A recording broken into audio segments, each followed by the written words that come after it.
Oke. Selamat pagi, tuan-tuan dan puan-puan dan saudara-saudari yang dikasihi di dalam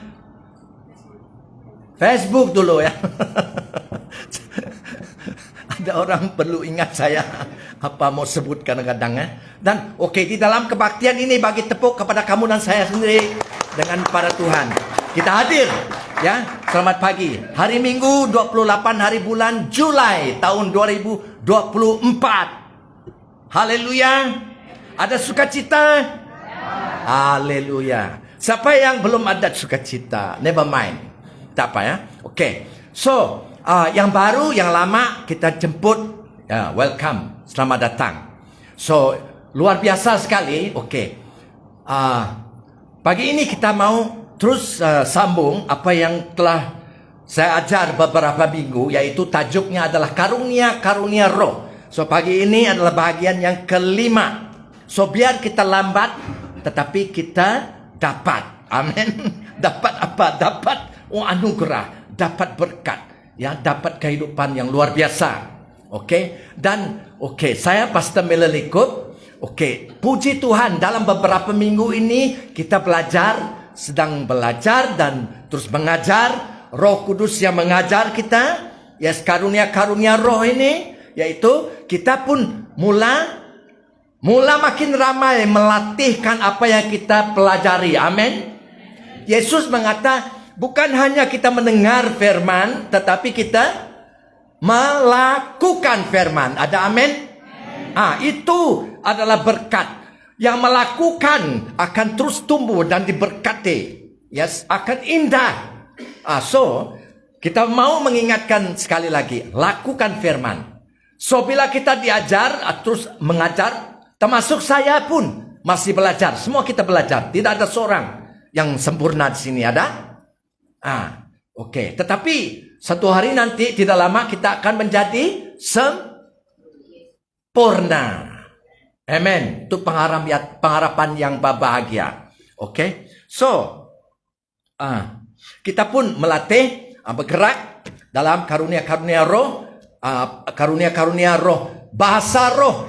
Kemudian menafsirkan bahasa roh itu. Dan kemudian karunia nubuat, profesi ya. Kemudian karunia berkata-kata dengan pengetahuan. Semua karunia ini adalah diucap dan digerak Roh Kudus melalui mulut. Betul? So, kita tidak boleh diam.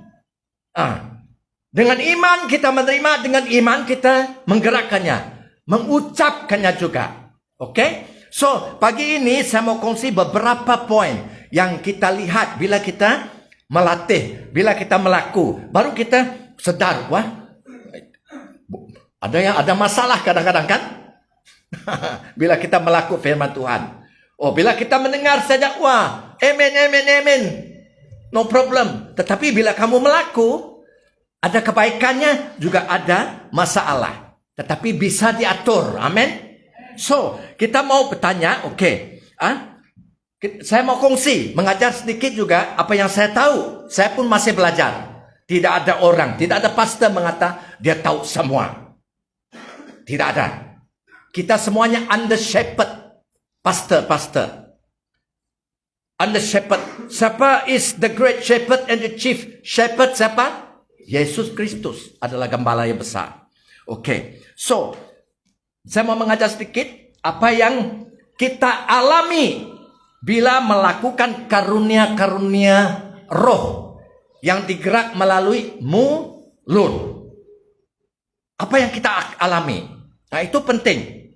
Yes, So, bila kita melakukan karunia-karunia roh melalui mulut ini, karunia bahasa roh, menafsirkan bahasa roh, karunia nubuat, karunia berkata-kata dengan pengetahuan. Saya mau mengatakan ini penting. Jangan tambah-tambah ataupun jangan kurangkan. Apa message yang diberi Roh Kudus kepada kamu dan saya? Jangan kurangkan message itu. Saya memberi contohnya. Kalau Roh Kudus memberi kamu, apa nama? Joe nama. Roh Kudus memberi kamu karunia, kata-kata pengetahuan. Mesejnya kamu terima dari wahyu, penglihatan, ataupun dari mimpi semalam, ataupun dari suara Tuhan. Kamu tahu dari siapa itu? Roh Kudus yang di dalam roh kamu, di dalam hatimu. Itu sebab kamu boleh merasa dan kamu melihat. Dan kamu sebagai saluran Roh Kudus itu memberi message yang diberi Roh Kudus itu kepada, contohnya Tom. So kamu pergi ke sana. Apa message-nya? Contohnya, kalau Roh Kudus suruh kamu memberi message yang Roh Kudus mau beri kepada Tom, contohnya message-nya ini, bagi tahu Tom, yaitu jangan selalu lepak-lepak dengan Joe. Nah, itu message-nya, contoh ya. So, kamu salurannya harus bagi tahu Joe. Message yang tepat itu, jangan dikurangkan. Kenapa saya mengatakan jangan kurang? Kamu boleh mengatakan kepada Joe itu, kamu Tom kan? Kamu mengatakan kepada Joe, Tuhan mengatakan, jangan selalu lepak-lepak. Ada kurangkah? Ada. Apa kurangnya? Tom. Dia tidak berani sebut Tom. Dia takut mungkin. Siapa Tom? Dia tidak kenal kan? Memang kamu tidak tahu. Sebab kamu menerima message itu dari Roh Kudus. Kamu adalah saluran ya. Untuk Roh Kudus bergerak. Membangun orang itu. Itu mengurangkan message Roh Kudus. Jangan kurangkan. Tetapi ingat. Message yang diberi Roh Kudus kepada kamu dan saya sebagai saluran untuk Tom kan, Joe kan? Adalah untuk apa? Untuk menggalak gereja. Untuk apa lagi? Membangun gereja. Supaya gereja tumbuh. Itu penting. Jadi message itu, apa message itu tadi? Joe. Ataupun Tom tadi kan? Nerima message ya? Beritahu Joe. Tom, beritahu Joe. Jangan lepak-lepak dengan Joe. Tom ke Joe sekali. No problem. Itu saja message. So, adakah kamu berhenti di situ? Tidak. Ingat, ya untuk membangunkan gereja. Kamu harus mengatakan, Tom, ini kata Roh Kudus, jangan lepak-lepak dengan Joe. Karena Tuhan, Yesus sangat mengasihi kamu. Yesus mau membangun kamu supaya kamu maju. Supaya kamu tidak ada bermasalah. Itu adalah menggalak, betul? Itu membangun. Jadi bukan sekadar kamu memberi message itu, oke. Roh Kudus memberi saya message ini kepada engkau, Tom. Mengatakan jangan selalu lepak-lepak dengan Joe. Kamu lari. Kamu diam. Jangan. Tunggu. Joe. Tom tadi yang menerima message itu. Bagaimana dia respon? Ataupun dia respon marah dia. Kenapa kamu? Hege kata kita Sarawak ini ya. Masuk campur hal saya. Siapa bagi tahu kamu? Tidak boleh begitu. Jangan marah. Joe yang menerima message dari Tom tadi, ataupun Joe, Tom apakah yang menerima message dari Roh Kudus, salurannya kamu dan saya, harus mengatakan terima kasih. Saya akan memeriksa hidup saya. Itu saja. Dan kamu periksa. Adakah benar apa yang diberi Roh Kudus? Melalui siapa tadi namanya?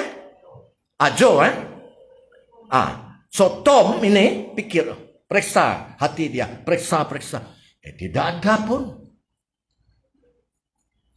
Jadi kalau Tom, Joe tadi, siapa menerima message tadi? Tom, sorry ya.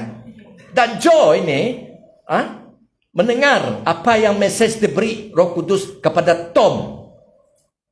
Joe mendengar ya. So Joe meriksa kan? Joe meriksa ke Tom meriksa? Joe. So Joe mengatakan tidak ada pun. So kalau tidak ada, no problem. Jangan susah hati. Jangan kecewa. Jangan terasa berdosa. Kenapa? Walaupun Tom tadi, betul? Mengatakan pada Joe. Tom mengatakan ini adalah Roh Kudus yang memberi saya. Mesejnya ini. Jangan lepak-lepak dengan kawan kamu ini lagi. Jadi, dia periksa tidak ada pun. Dia tidak lepak. Dia langsung sudah putus perhubungan dengan kawannya itu. So, tetapi yang menyampaikan message itu tadi mengatakan ini katakan Roh Kudus kepadaku untuk kamu. So bagaimana? Ada siapa silap di sini? Yang menyampaikan silap. Walaupun dia mengatakan ini kata Roh Kudus. Saya pernah mendengar banyak di gereja. Pastor pun mengatakan Roh Kudus mengatakan kepada saya. Roh Kudus mengatakan kepada saya. Saya bukan menunjuk ataupun menghakimi. Belum tentu itu dari Roh Kudus. Kenapa? Saya tahu. Firman Tuhan mengatakan begitu, Pak. Kalau kita membaca di dalam 1 Korintus pasal 14 ayat berapa? Mari kita melihat. Ayat pasal 14 ayat mana itu?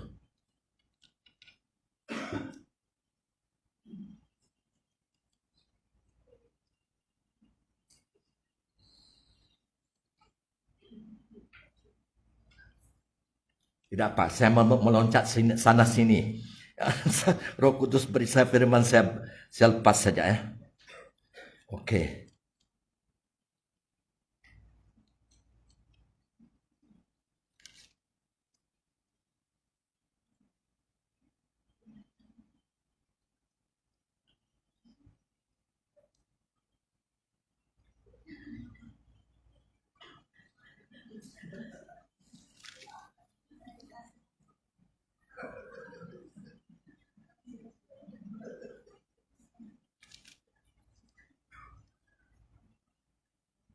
Ini penting.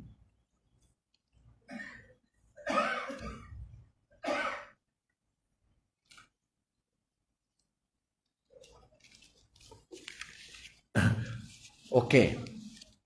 1 Korintus pasal 13 ayat 8. Tulis saja ya.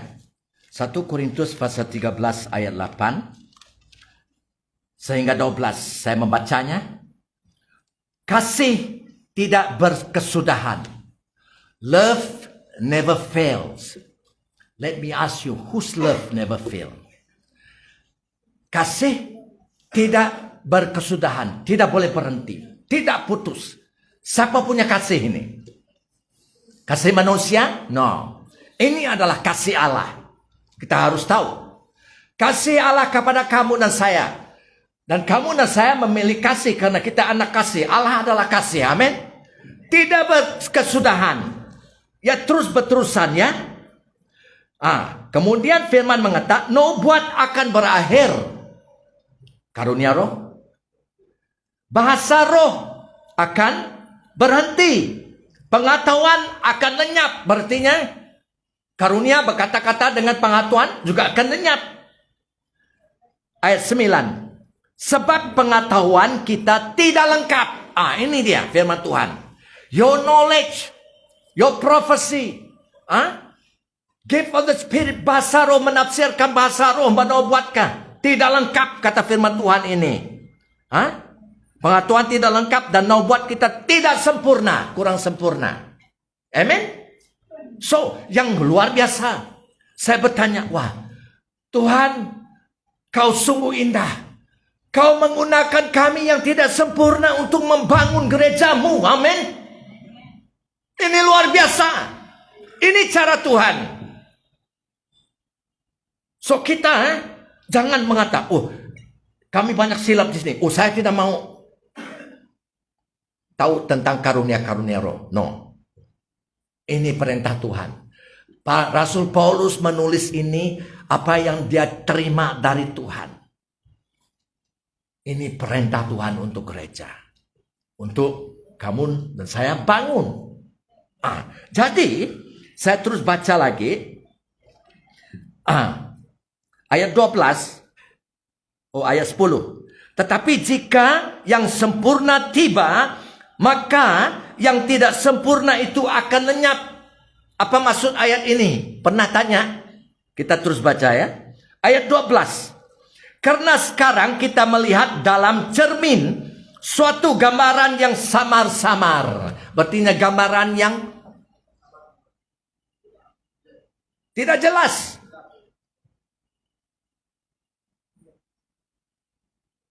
Yang kabur lah. Betul? Tetapi nanti kita akan melihat muka dengan muka. Yang asalnya nanti kita akan melihat muka. Bertemu muka. Ya. Sekarang aku hanya mengenal dengan tidak sempurna. Siapa aku ini? Kita. Kristen. Masih di dalam tubuh yang fana. Oke. Tetapi nanti aku akan mengenal dengan sempurna. Bila kayak ini. Seperti aku sendiri dikenali. Siapa mengenali kamu dan saya? Yesus Kristus. Ini adalah mengatakan tentang Yesus Kristus turun dari sorga. Dan kita diangkatnya keluar dari bumi ini dalam peristiwa yang dipanggil pengangkatan. Dan dia akan membawa kita kepada dirinya di dalam tubuh yang baru. Yang sempurna itu. Ini adalah konteks, ini adalah firman yang dibaca kita tadi. Itu tentang pengangkatan. Sekarang Yesus tahu kamu, masalah kamu, hidup kamu, siang malam dia tahu. Tetapi pengetahuan kamu dan saya tidak sempurna, betul? Tidak lengkap.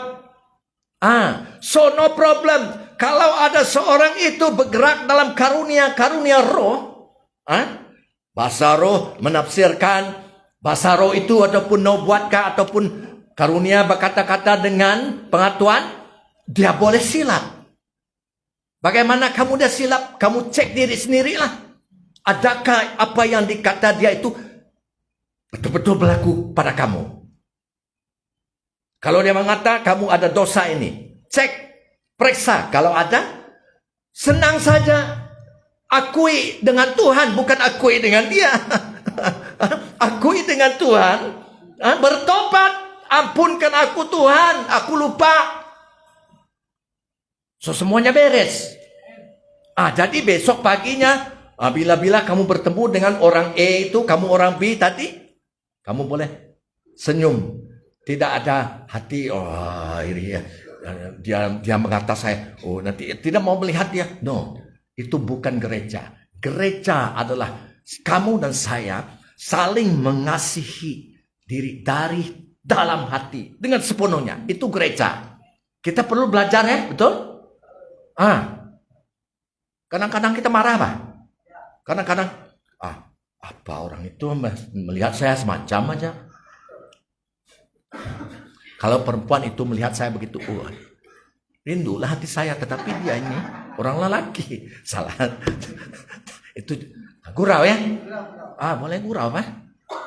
So ini penting. So jangan mengurangkan apa message yang diberi Tuhan kepada kamu dan saya. Tetapi ingat ya, adalah untuk menggalak dia, mengajar dia supaya dia maju, untuk membangun orang itu supaya dia tumbuh. Amin. So, satu lagi, jangan menambah-nambahkannya. Betul? Kalau, no buat. Saya ingat beberapa minggu lalu juga kita di sini ada saudari kita bernobat. So, pentingnya jangan menambah-nambahnya. Saya ingat beberapa minggu yang lalu, nobat itu yang diucapkan oleh saudari kita di sini. Puji Tuhan, kita bergerak ya dalam nobat ini juga. Nobatnya berbunyi begini. Tuhan Yesus melambat-lambatkan kedatangannya. Dia sabar karena dia mau ramai manusia bertobat. Betul? Ingat tidak? Itu nubuatnya. Yesus melambat-lambatkan kedatangannya karena dia sabar. Dia mau ramai manusia bertobat. Habis. Itu dia. Itu nubuat di kalangan orang ramai. Orang ramai ya. So, tetapi, oke, kita belajar sama ya, oke. Tetapi kita mendengar, setelah dia menubuat, dia menghuraikan, dia menerangkan hampir lebih kurang 10 menit kan? Tuh, kamu dan saya ada sini kan? Dulu. Kita mendengar, lebih kurang 10 menit, itu panjang sangat. Bukan untuk dia yang menobat untuk menerangkan apa yang dinobat itu. Tetapi kamu mengatakan dalam buku Korintus ini juga ada perkataan untuk mengajar. Ada pengajar kan? Jadi pengajar itu adalah satu daripada karunia-karunia roh. So saya mau tanya, siapa yang mengajar? Pengajarkah yang diurapi untuk mengajar? Bukan semua pastor mengajar. Pastor harus boleh mengajar. Dia juga berkhotbah. Tetapi orang yang ahli-ahli gereja pun ada diberi karunia dari Roh Kudus untuk mengajar Alkitab. Ada? Ada. Pemimpin, evangelis pun boleh mengajar. Yes, nabi, rasul semua boleh mengajar. Tetapi orang yang menubuat bukannya untuk mengajar. Dia harus menyampaikan message Tuhan saja. Tepat apa yang dikatakan Tuhan. Dia terima dari Roh Kudus di dalam dia. Dengan iman. Dan dia lepas dengan mulut juga dengan iman. Yes? Itu penting. Jangan tambah-tambah.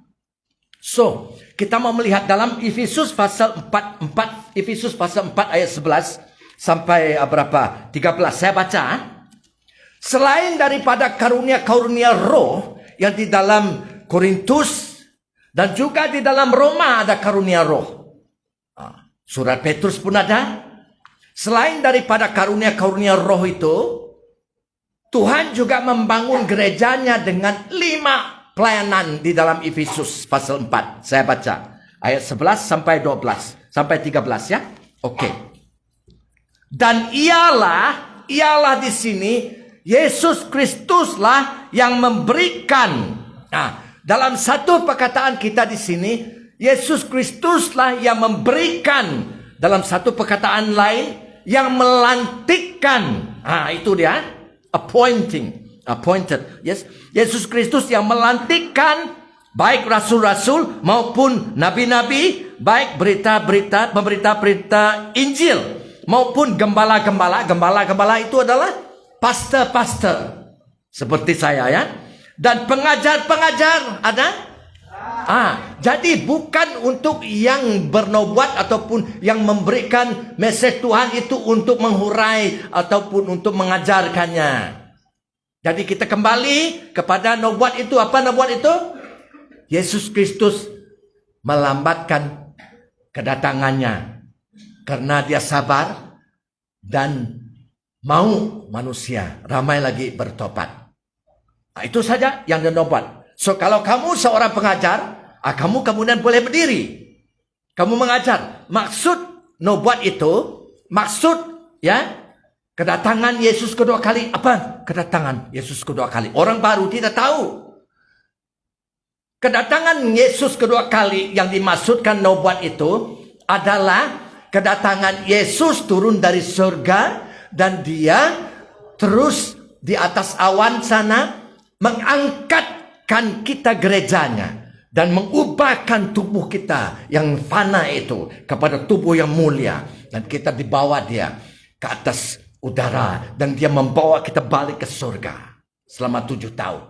Itu maksudnya kedatangan Yesus kedua kali itu untuk gereja, bukan untuk dunia, bukan datang ke dunia, tetapi datang dia landing di atas udara. Dan kamu dan saya percaya kamu akan terperanjat. Kita pagi ini di sini saya bercakap, tiba-tiba kita hilang. Saya pun hilang. Kemana? Di mana? Terus diangkat, itu pengangkatan dalam tubuh yang baru. Seperti Yesus tubuh yang mulia itu. Yes? Amin? So, ada pelayan-pelayan ini. Siapa yang melantik? Yesus. Untuk apa? Ini mengata, ayat 12 mengata untuk memperlengkapi orang-orang kudus. Siapa orang-orang kudus? Gereja kita ya. Yes. Bagi pekerjaan pelayanan. Untuk apa?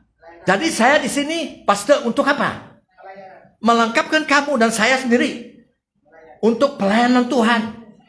So kalau kamu dan saya sudah 10 tahun, 20 tahun di dalam gereja, apakah pelayananmu? Tanya. Ini serius. Ini gereja. Ya? Siapa yang mencipta kamu, yang membuat kamu dan saya? Yesus Kristus. Dia berhak memiliki kamu dan saya. Kamu tidak berhak untuk melakukan perbuatan dan pekerjaan kamu sendiri dan untuk sendiri saja. No. Jangan salah paham. Bukan untuk kita malas-malas tidak bekerja kan? No. So, untuk memperlengkapi orang-orang kudus yaitu gereja bagi pekerjaan pelayanan, bagi pembangunan tubuh Kristus. Amen. Tuh? Sama juga karunia-karunia roh itu kan? Sampai kita semua, angkat tangan. Gereja. Ya. Kita semua, bukan setengah. Semua. Pokoknya, adakah kamu dimiliki Tuhan? Adakah kamu gereja itu? Keluarga Tuhan. Tuhan memiliki satu keluarga saja. Di surga dan di bumi. Bukan 2 keluarga. Bukan 1 keluarga di surga. Bukan 1 keluarga di bumi sekarang. Tidak. Firman Tuhan mengatakan, Tuhan Yesus memiliki 1 keluarga di surga dan di bumi. Kamu dan saya. Banyak malaikat sana mengelilingi kamu dan saya. Kamu tidak sadar. Bila kamu sadar di sini, baru kamu tahu. Oh, kita dimiliki Yesus. Oleh darah dia. Dia telah memperoleh kamu dan saya. Amin. So, sampai kita semua telah mencapai kesatuan iman dan pengetahuan yang benar tentang anak Allah. Kedewasaan penuh dan tingkat pertumbuhan yang sesuai dengan kepenuhan Kristus. Seperti Yesus lah. Ini taraf Tuhan. Taraf diberi Yesus kepada gerejanya, kepada manusia. Untuk menjadi seperti Yesus. Amen. Seringkali kadang-kadang Roh Kudus mengiring saya berdoa. Malam hari bangun tidur harus doa untuk menjadi seperti Yesus. Saya doalah. Dan Roh Kudus ingat doa ini. Harus merindukan penyataan Yesus. Apa artinya? You must love the appearing of Jesus. What is that? Apa itu? Itu adalah pengangkatan. Bila Yesus menyatakan dirinya, membawa kita gereja kepada dirinya. Ini literal, bukan metafora ke apakah? No, right? Okay. So, di mana saya? Yesus juga memberi bukan hanya karunia-karunia roh kepada gereja, ahli gereja, semua kita di sini. Ada karunia roh. Untuk kamu menemuinya saja. Bergerak. Dia juga membangunkan di antara gerejanya juga apa? Siapa? Rasul-rasul, nabi-nabi. Pemberita-pemberita Injil. Pastor-pastor. Dan apa lagi? Pengajar-pengajar. Dan banyak lagi di dalam Roma pasal 12 boleh baca di sana. Oke? So, itu nomor 1 yaitu jangan mengurangkan. Buatkah message dari Roh Kudus? Jangan juga menambahnya ya. Oke. So, soalan yang kedua kita lihat ada yang bertanya juga, bolehkah karunia Roh Kudus yang diucap melalui mulut itu digerak melalui nyanyian? Boleh? Digerak melalui nyanyian, bukan hanya diucap. Not only by the spoken word, but through songs and psalm. Bolehkah? Tadi kita dengar pengiring sembah, dia menyanyi dalam bahasa roh. Sebrayande kete sebrabayande.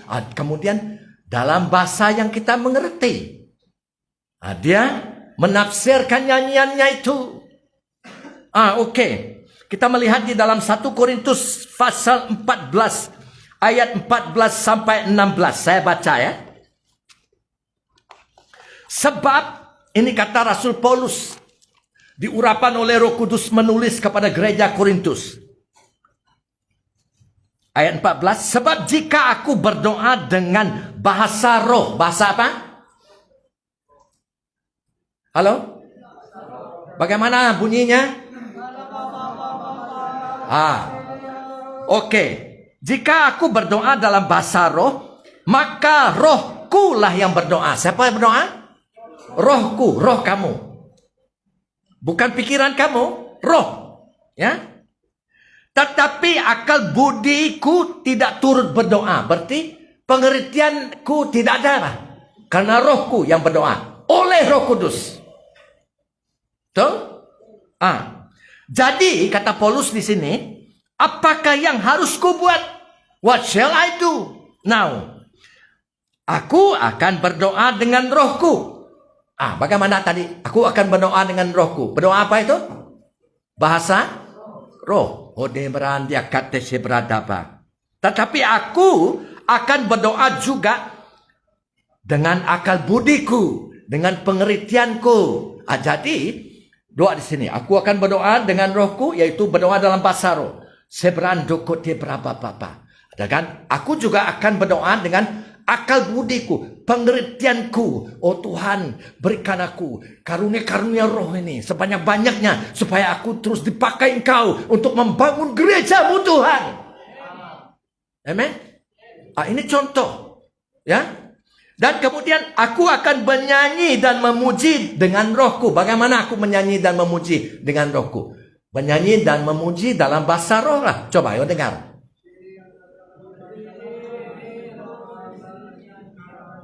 Sembrandea sene makayadu oleheme sekiri bayanda.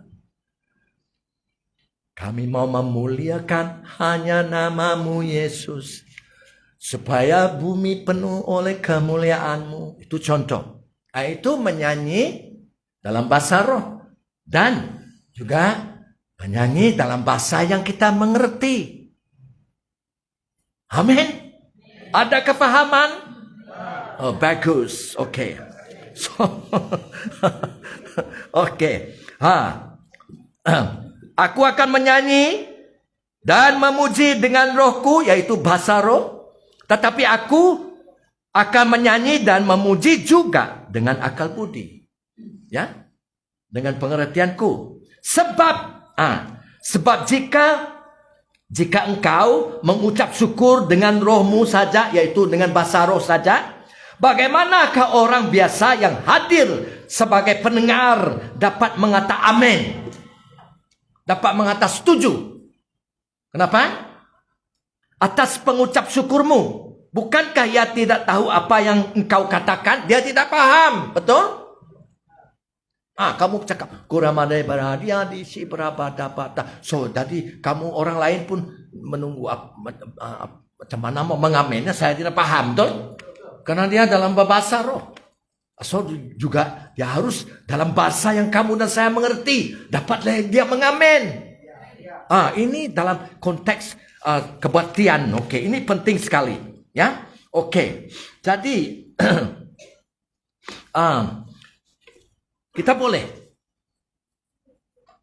menggunakan perkataan dengan ucapan mulut kita, bergerak dalam karunia-karunia message dari Roh Kudus, dan juga menyanyi. Men? Luar biasa. Kalau Tuhan memberi kamu nyanyian itu, kamu diurapan, orang tersentuh. Ada orang sembuh dalam nyanyian itu. Ada orang bertobat. Tanpa kamu mengatakan kepada orang tuh, di dalam karangan ramai ini, kebaktian begini. Karena Roh Kudus yang bergerak. Haleluya. So, usahalah untuk sungguh-sungguh, kata firman Tuhan dalam 1 Korintus pasal 14 ayat 1. Mengata, menasihat kamu dan saya, usahalah sungguh-sungguh untuk memperoleh karunia-karunia roh. Ada amin? Jadi kita hari ini terus bercakap tentang karunia-karunia, berkata-kata dengan pengatuan.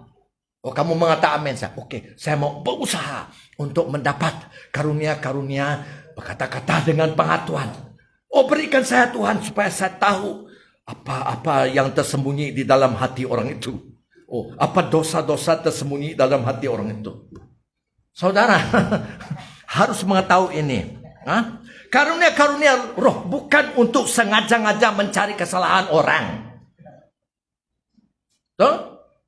Tetapi untuk membangun orang. See? So itu sebab kita perlu humility.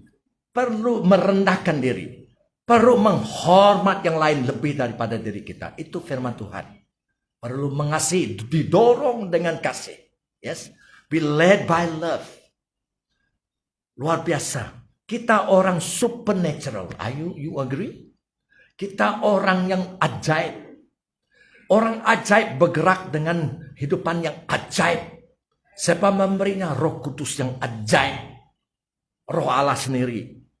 Ya, so, jadi, saya mau, yang last ini, kalau ada soalan nanti boleh WhatsApp dalam WhatsApp group, no problem. So saya berharap juga orang yang di dalam Facebook, ya, juga melatihkannya. Luar biasa. Roh Kudus boleh mengajar, Pak. So ini yang penting juga nama berapa sudah saya tidak ingat lagi, Kristen harus juga membangun diri kita, ya, pribadi. Dengan apa? Kamu membangun diri kamu pribadi dengan apa? Kamu tidak akan dibangun. Kamu tidak dapat bergerak dalam karunia Roh Kudus. Karunia Roh Kudus kalau kamu tidak mengerti firman Tuhan. You will be shallow. Adalah kehendak Tuhan kita membaca, merenung, dan memiliki firman Tuhan. Saya sudah membaca lengkap Perjanjian Lama, Perjanjian Baru berpuluh kali. Lagi makin saya merasa kekurangan karena Allah makin besar saya melihat di sini. Luar biasa. So, saya mau menghabiskannya dalam Yohanes pasal 15. Tadi kita telah mendengar, ya. Dia yang melakukan perjamuan Tuhan kongsi firman ini. Yohanes pasal 15 ayat 4 mengata, ya. Yesus mengata kepada kita, gerejanya, kamu dan saya sekarang, amin. Tinggallah di dalamku dan aku akan tinggal di dalam kamu. Dia mengatakan kamu dan saya. Oke? Sama seperti ranting tidak dapat berbuah dari dirinya sendiri, yaitu cabang pokok itu tidak dapat berbuah dengan dirinya sendiri. Kalau ia tidak tinggal pada pokok anggur, demikian juga kamu, kita gerejanya, tidak berbuah jikalau kamu tidak tinggal di dalam aku. Apa artinya tinggal di dalam aku itu? Connect. Pergaulan. Amen. Begini adalah Kristen. Pergaulan dengan siapa? Kita tubuh Kristus. Pergaulan dengan kepalanya, Yesus Kristus. Penting itu. Pergaulan, kita berdoa, kita menyembah. Kita baca firman Tuhan. Itu pergaulan dengan Yesus. Jadi kalau kita tidak membaca firman Tuhan, halo, Ada apa di belakang sana?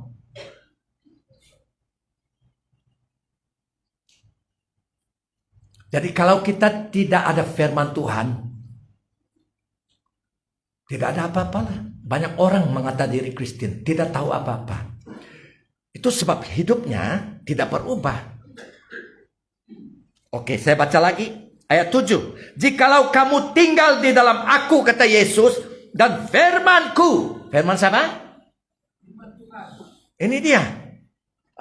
Firmanku. Yesus. Personal relationship. Pergaulan pribadi dengan Yesus yang hidup. Dan juga firman Tuhan. Ya. Dan firmanku tinggal di dalam kamu, kata Yesus. Mintalah apa saja yang kamu kehendaki, dan kamu akan menerimanya. Saudara, saya mau memberikan kesaksian ini tentang diri saya sendiri. Makin lama saya tinggal dalam Yesus, saya tidak mau minta apa-apa. Saya mau minta hanya Yesus Kristus. Menjadi seperti Yesus.